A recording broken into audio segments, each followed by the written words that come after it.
Hi guys and girls, welcome back to my channel. We're going to be going through my favorite hip hinge movements today. Okay, so hip hinge movements, typically we've got flexion and extension of the hips. And when we flex the hips, we're going to make sure that we are stretching the hamstrings and pushing the hips forward in order to really engage that posterior chain. So I'm going to be taking you through some of those movements to really engage your posterior chain and really feel that connection. Okay, so first up, we're going to be going through an RDL, which is a Romanian deadlift. We're going to be heading over to the barbell now.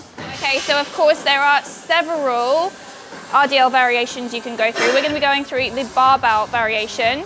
I love the barbell RDL variation because you've got a lot of control with the barbell because it's one single weight as opposed to wobbling around with lots of different weights. It's a very, very stable movement and it's a fantastic hip hinge movement too. Okay, so we always want to use clips to secure the weight, even if it's quite a light weight.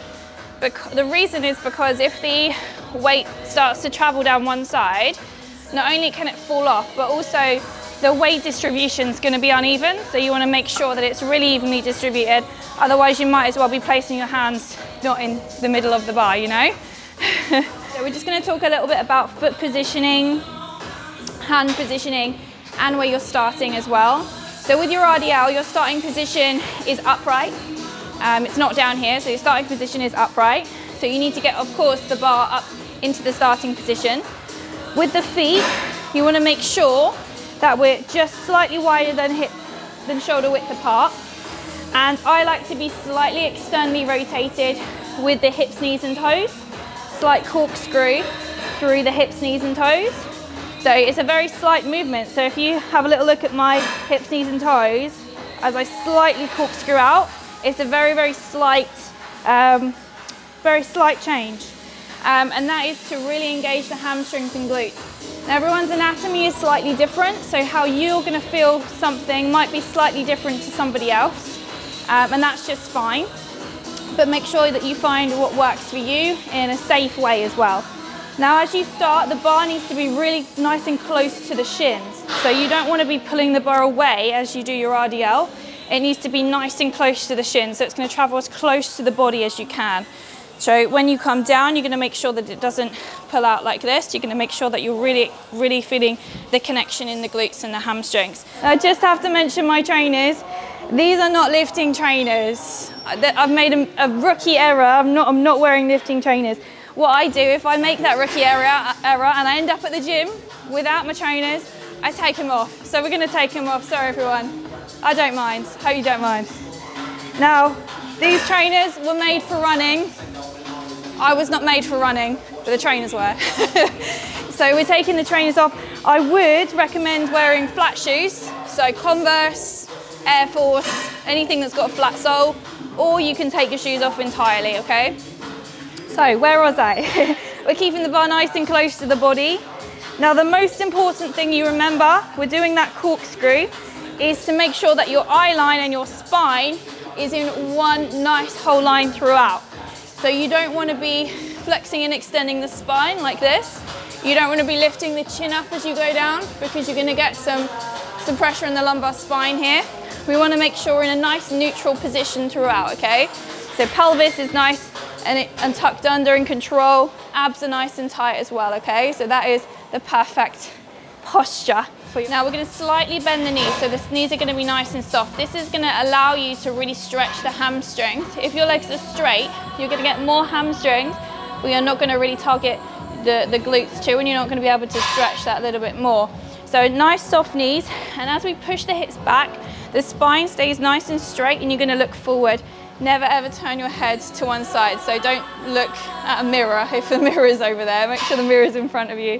We're going to push the hips back as far as you can go, making sure you're stretching the glutes and the hamstrings here. So that stretch is really strong there. I can really feel that. And when I can feel that stretch, I'm going to drive the hips forward, keeping the core nice and strong.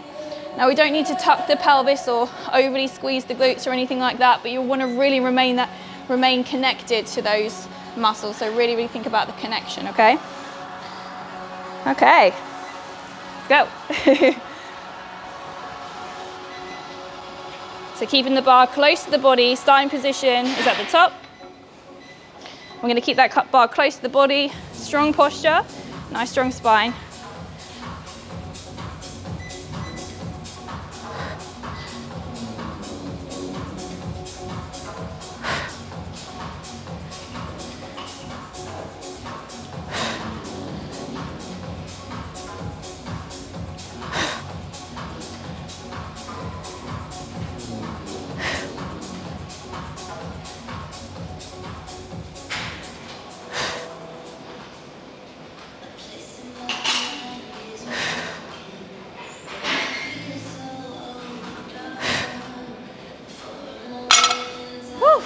Okay, and as we put the barbell down, make sure that you keep it under control, because you want to make sure that you're really protecting the back as you bring that weight down. A bit out of breath now.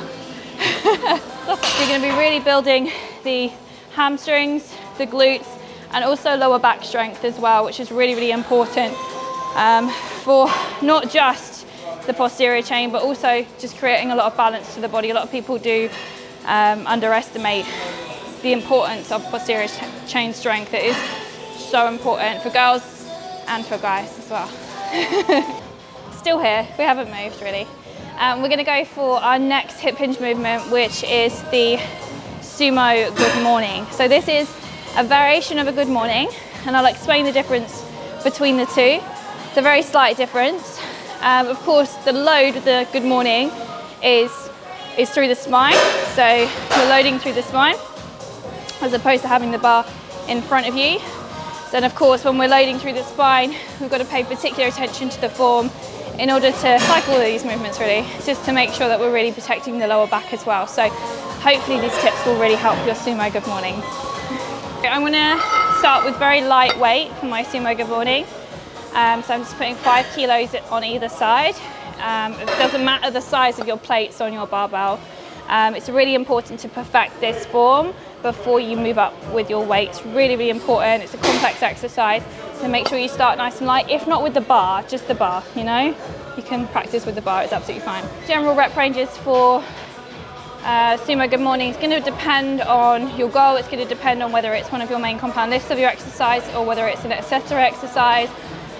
So of course, strength-based rep ranges, we've got lower rep ranges, 5 to 6, but generally I like to do higher reps with the Sumo good morning, really focus on form and connection, so hypertrophy rep ranges of around 12 to 15. I love that. With the bar height, you want to make sure that you can get under the bar and not have to tiptoe to get it off, because when you are really tired, you're not going to want to raise up onto your toes to get it back onto the rack. So make sure that you can, I like to have it just a little bit lower rather than a little bit higher, just so I can make sure it gets on the rack, you know? Don't want an accident on your hands. So with this movement, I would recommend you practice this without any weight and with the bar by itself, just to get used to the movement. It's very similar to the RDL in the sense that we're keeping the foot positioning slightly similar, just slightly wider than the RDL. So with this movement, you're slightly wider than shoulder width apart, and you've got an even bigger corkscrew with the hips, knees and toes. So what I mean by that is you're really thinking about pressing the hips out, knees and toes. I used to train in ballet, and when I used to train in ballet, they used to get very upset with me if you turned out from the knees and not the hips. So you really have to turn out from the hips. So when you think about an external rotation, which is what the glutes are responsible for, external rotation and posterior pelvic tilt, etc., making sure that you turn out from the hip is really, really important. So don't think of it like a turn out from the knee or the ankle. Think of it as a turn out from the hip. So really try to feel that with the ground. And with this movement, I'm just going to explain without the bar. Again, exactly the same upper body positioning, strong core. We're going to push the hips back, make sure we keep the chest in line with the spine, the head nice and neutral, stretching the glutes and hamstrings, slight bend in the knee, exactly the same as the RDL, and we're going to drive the hips forward at the top, strong core. Like I said before, you don't have to exaggerate the posterior pelvic tilt. You don't need to do that. All you have to do is just make sure you can really feel that connection, okay? With this movement, it's really effective when you can really get a really good connection. It's a movement which is often quite complicated, so it feels quite complicated, but actually it's more of a push back with the hips as opposed to a lean forward. A lot of mistakes that people make are feeling like it needs to be a lean forward, whereas actually it's a push back with the hips. So I want you to think about it as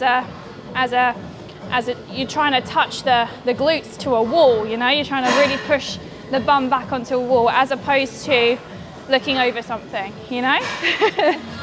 Okay, so we're downstairs now and we're going to go through a different variation of the RDL, which is a single-legged split stance RDL.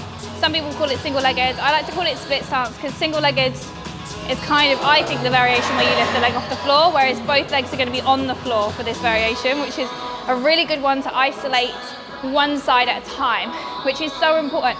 One of the biggest imbalances that I see in women that I coach is lower body imbalances with the hamstrings and the glutes. So you might have one side that's slightly bigger than the other or slightly stronger than the other, so it's really worthwhile isolating one side at a time with unilateral movements. So important. Okay, so I'm just going to explain this variation without the dumbbell, just to explain a little bit more about the form, because of course this is really important. So as I explained, most people have one side bigger than the other. When it comes to their lower body, it's the most common imbalance that I see. So by working one side at a time, we're isolating that working leg and therefore making it work. The stronger muscles can't help out on the other side. So we're making the weaker leg work equally to the stronger leg. So with this movement, this is slightly a personal preference, but of course the working leg is going to be flat on the floor and the supporting leg is going to be slightly behind the working leg, okay? So the toes are going to stay on the floor. Now where your foot position is depending on where you feel most comfortable, but for me it's slightly diagonal and slightly behind that front leg. It's a little bit difficult to explain, but that's where I feel most comfortable. Now with this leg, I explained the corkscrew, slight external rotation in the hip, knee and toe. We're going to maintain that here, and like I said, it's a very small, very small movement. From the hip, we're slightly corkscrewing down into the floor. Now this knee is going to stay slightly bent. It doesn't really matter what this leg is doing because this leg's not working. So with this knee, it's going to stay slightly bent. And what we're going to do again is we're going to push the hip back as far as we can, maintaining that strong upper body position that we talked about. So we're going to push the hip back as far as we can, isolating this side. You're going to really see that hamstring work. You're going to really feel that hamstring work here. And when we get to the point where we can really feel that connection, for me it's about here. For you it might be a little bit lower. For other people it might be a little bit higher depending on your flexibility and range of movement. So for me it's about here. I can really feel that stretch. When I get here, I'm going to drive the hip forward exactly as I would do with the barbell RDL with two legs, okay? So with this variation, you're solely working this leg, and this one is just a bit of an accessory. With the dumbbell, so when we add that dumbbell, what we're going to do is just like the bar, we're going to keep it close to the working leg. So remember the barbell was nice and close to the shins, the dumbbell's also going to be nice and close to the shins as well, okay? So let's grab a dumbbell.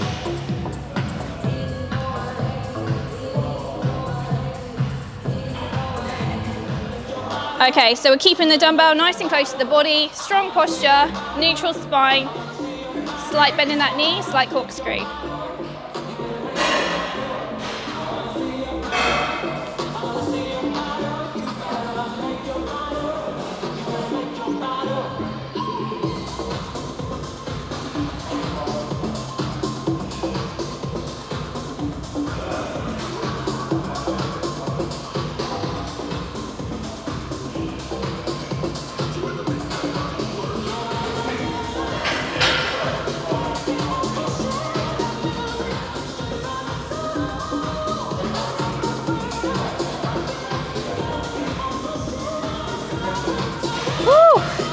Okay, so we're going to go for the other side. I haven't spoke much about tempo in this video, but it's really important to control your eccentric phase.